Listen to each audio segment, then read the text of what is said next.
Hey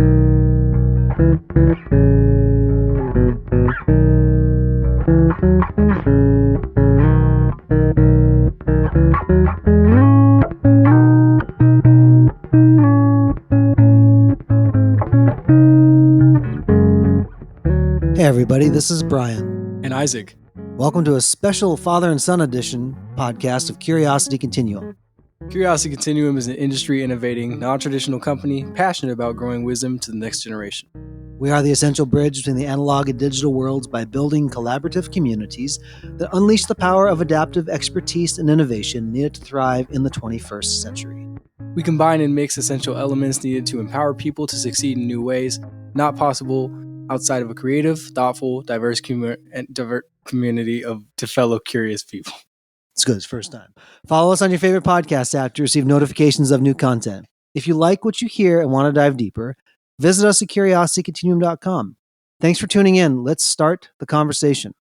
So Josh is moving back into his house at the time of this recording. For those of you who have been following the podcast for a while, Josh was hit by Hurricane Ian, and so now he's finally able to get back in. It's been a really long process, and so I thought I'd take this opportunity, since I have my son sitting next to me on a rare time we're recording. I'm going to lob questions at him. Now, for those of you who have tuned in, my son's name is Isaac. At the time of this recording, he's about to finish up his high school career. And he's been the subject of many of my commentary over the course of this podcast. So I thought it might be useful to have him actually speak to say, is Dad full of it? Is he full of good things? Is he full of bad things? Depends on the day. He speaks truth, ladies and gentlemen. All right. So you are the proof positive of me talking about stuff and trying to parent you in this way. Yeah, pretty much. So let's talk about the things that we talk about. Let's talk about contextual awareness. So 3 themes to remind you: contextual awareness, adaptive expertise, and collaborative community. Yeah. All right. From your frame, tell us about, who's ever listening here, what contextual awareness is lacking from your friends or your peer group, and maybe share a funny story that people would laugh at. So contextual awareness is something that really isn't a huge part of any young adult's life in this time and age. Back in like the 80s, 90s, like you had parents that were from the military, and there was like a large population of that, and they were really like driving their kids to do something, and like you really just had to make it work because of the way that the economy was and like how stuff was at that day and age.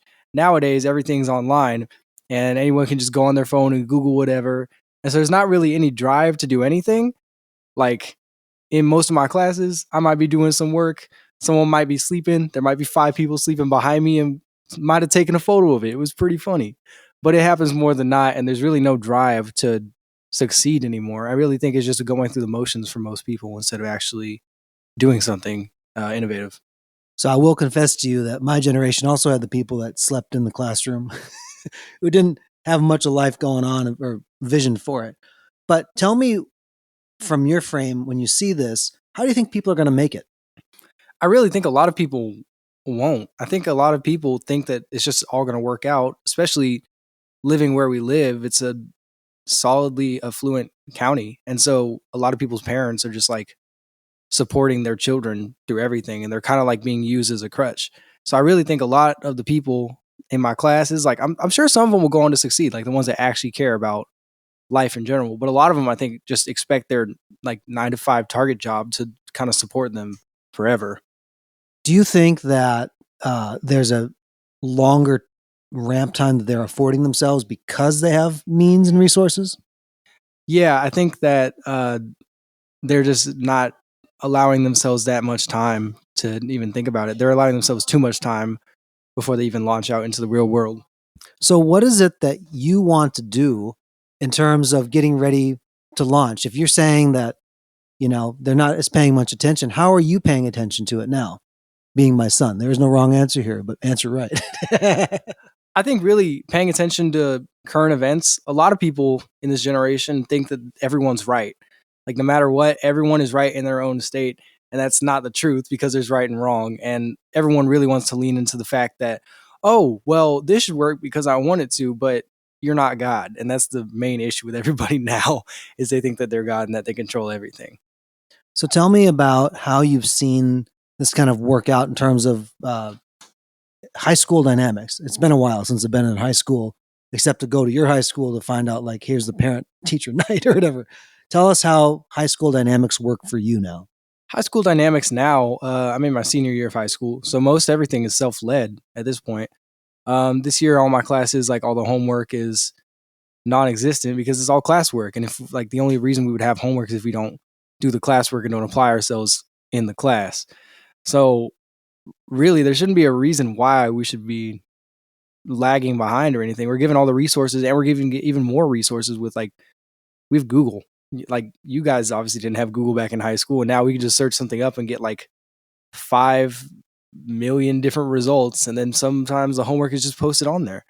But like sometimes we have open notes. Like all my tests this year have pretty much been open note. And it's been really easy if you pay attention enough and you apply yourself. But a lot of people don't even do that. Have you found yourself tempted not to prepare when you might be able to find resources to help you get through schoolwork quicker because you have Google? Obviously, there have been times in the past that I've definitely been tempted and have like broken into. I'm not gonna lie. But senior year, I really decided this year was the year to apply myself, raise my GPA one last time before I exit the high school world of learning, and apply myself and see if I could actually do it by myself. Because like Google, obviously it's helpful, but I wasn't really learning anything. It's really more just like passing information from one side to the other side and not really anything else. Tell me what pandemic did to your desire to go to school after everybody's at home sitting on Zoom for 8 hours a day. Pandemic set everybody behind, like grade levels behind almost in a sense, because we were in pandemic for around, it was about like 3 years. It's a pretty long time when you think about it. And that sucks. But even Harvard, I had to write this paper recently, and it was like Harvard, like they're 35% of their like their learning is like missing from all their students. And so their students have to do makeup classes and they're really, really behind on stuff. And that's Harvard. And like they went online. And online classes really just made people think that, oh, school is whatever and there's no deadlines or anything, because it was harder to enforce when it's just like thousands of kids learning online at the same time, Wi-Fi issues, all that. And you can't really teach if kids are like at their house. I mean, obviously if you're homeschooled, sometimes that works, but for the most part, it just doesn't work like that. You just get too lazy and just sleep, watch Netflix all day. Tell me from your frame, when you saw classmates before pandemic and then after, tell us how social dynamics changed, if they did at all. It's kind of leveled out more, but really a lot of people keep more to themselves nowadays. People really don't dress like wear like normal clothes nowadays. Usually like I walk into school and it's like all sweatpants and pajama pants actually. I mean, like I'm not hating, that seems comfortable, but it really like does kind of show where people's priorities went post pandemic. Well, that's how Josh the Grew dresses normally. So you're in the good Josh the Grew fashion sense of the situation. Well, Josh might be the fashion demon in this sense. He's an innovator. He's practically Balenciaga. Josh, you owe Isaac money for that PR plug. So tell me this, when you are now thinking about your career, right, and maybe choosing an alternate path here, how are you planning on building your learning? Building my learning. Well, you know that I have not really any desire to go to college because I'd much rather invest my time somewhere else and kind of let my work experience and grow speak for itself in that sense. I will take your advice to always be an avid learner. So there's not anything I won't ever try to learn if I can to like better myself. It might be trade school. It might be like just sitting by someone and listening and just watching how they do stuff and their process in that and trying to copy it and make it better by myself. But it's always important to learn, but it doesn't have to be like traditional school learning, because now, because of pandemic, we realize how easy it is to fall behind and how easy it is also to like succeed and learn. It's like my math class this year is online, and I'm moving through that pretty fast compared to most math years where I failed. And really, just depends if you're a self-taught person or not. But I think learning is an important thing, but it doesn't have to be like the traditional sense anymore. Tell everybody how you learned about the secondary shoe market. Now, for those of you listening and don't know, There's a whole world out there of sneaker culture and sneaker arbitrage and many things because shoes are hot. I had no idea how hot they were until Isaac had an older gentleman who was a leader in his life, gave him his first pair of cool shoes. You want to tell how he got in the sneaker game? Yeah, so I wasn't super aware of the whole sneaker game for a long time, but then uh around freshman year in high school, my youth leader like let everyone in the group borrow a pair of his shoes. We were like, "Oh dang, these are super cool!" And so I got to borrow this pair of Nikes, which I wore for like a week, and I gave them back. And a year later, I got them. But in that time, he talked to me about shoes and taught me about like the shoe market and all that. And I became super invested in it. Like I was checking like 4 different apps a day, trying to figure out what my shoes are worth, what this shoe is worth, if I can buy shoes. And I realized the unfortunate side of raffling for shoes. It really sucks. Fortunately, like to my greatest surprise, I have just recently been able to snag a pair of shoes for retail, which is the third time this has happened in 5 years, and that's it. Because otherwise, I've just been paying way too much money, resale paying resale prices, and it's really like stocks. You either catch it at a good time or you catch it at a really terrible time. And you regret your decision for a few months. But yeah, shoes is it's interesting. It's definitely interesting. Tell everybody how you study the market of shoes. You can study the market of shoes by seeing like how much you pay for it initially, what it's selling for now, trends, are any famous people wearing it? Like there's this unofficial sneaker thing called the Travis Scott effect. Travis Scott's an American rapper, and whenever he wears a shoe, the shoe generally tends to spike up in price by quite a lot. And this is seen throughout sneaker history. All of his shoes have done really well on the market. If you can get it for retail, like 1,000 times more than what they were originally.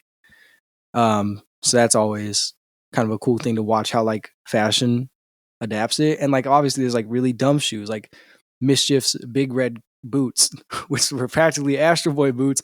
People still loved them. Social media loved them for a while. They were selling for like thousands of dollars. And then when everyone took their Instagram photos, they dropped to below retail.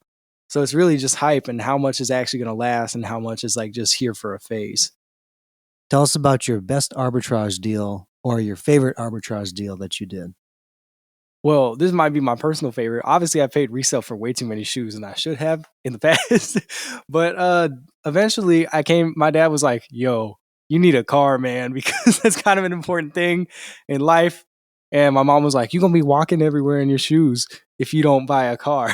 so, so what I did is I decided to sell around 75% of my collection, and I ended up financing a Toyota Corolla, which gets me from place to place. So it doesn't really matter what it looks like. That's probably one of my favorite sneaker arbitrage deals. My least favorite would be when I impulse bought out of fear, and I ended up spending $300 more than what it was actually worth because it dropped the next day, $300, and that was really sad. I'm glad you appreciate the car. And look, folks, he bought my old car, and it ain't nothing to look at, but it does run. It gets you from point A to point B. For the time being. He's got ambition. You got to do a few more deals before you level up the car. Yeah. Tell everybody listening, for a lot of people, they might be scared to do a deal, right? Or negotiate a deal. Tell me how you approach building that relationship or kind of closing that deal.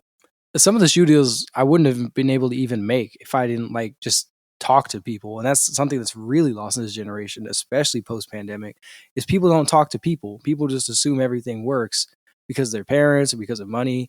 But there's ways around it. You just really have to talk to people. So for like the last 2 years, for the most part, like every weekend, I was going up with my friend or I was going by myself, and I would go to all the sneaker shops and just have conversations with the people that work there and the people that I know. And then, like the skate shop that I go to get my skateboard stuff, I just talked to them about shoes, and I found out that the pair of shoes that I got from my mentor, the guy in the skate shop helped design the shoes, and that was a really cool conversation. I wouldn't have known that unless I'd had that like 2 hour long conversation and just stopped in like every week. And he's holding a pair of shoes for me now, because really it's just like people like to be talked to, but not everyone likes to reach out and do it. And if you don't have that ambition to do that, then you're never going to know what you could have had happen to you. Folks, this is my son Isaac. I'm very proud of him. Let's put a comma here in the conversation. Would you like to be a guest again sometime, maybe? Yeah, that'd be cool. All right, folks. So until next time, this is Brian And Isaac. for Curiosity Continuum. Now I'm queuing.